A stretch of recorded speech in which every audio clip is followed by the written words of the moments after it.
The coordinates Tails found led them deep into the mountains, far from any map Sonic had ever seen. By the time they arrived, the fog had turned almost solid, thick enough to muffle every step. The group, Sonic, Tails, Knuckles, Amy, and Rouge, stood at the edge of a massive sinkhole carved into the rock. The air was still, silent. Wrong. Rouge peered over the edge, her wings twitching.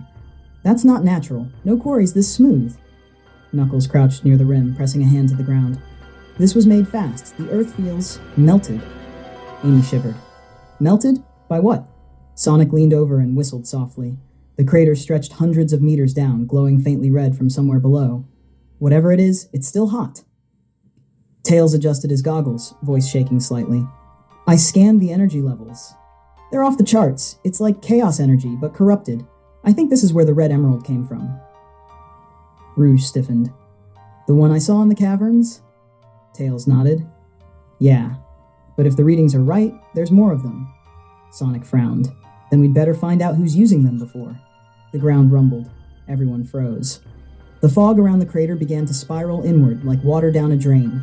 The red glow below flared brighter, pulsing like a heartbeat. Knuckles stepped back, shouting, "Move away from the edge." The ground split.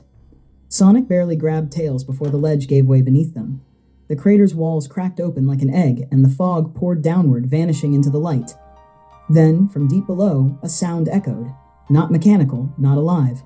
A low, drawn-out laugh that made the rocks themselves shake. Rouge shouted over the noise, "What is that?" Amy clutched her hammer, trembling. "It sounds like it's happy." The red glow burst upward, a pillar of light piercing the sky.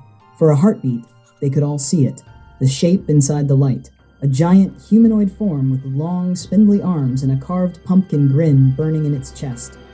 And then it spoke, not aloud, but in every one of their heads. "At last, you remembered where I fell." The light imploded, sucking the fog and debris back into the crater. When the silence returned, the ground was still smoking. Sonic helped Tails to his feet, both of them shaking. "What the heck was that?" Tails looked down into the darkness, his voice barely a whisper. "Not a what, Sonic," he swallowed. "A who."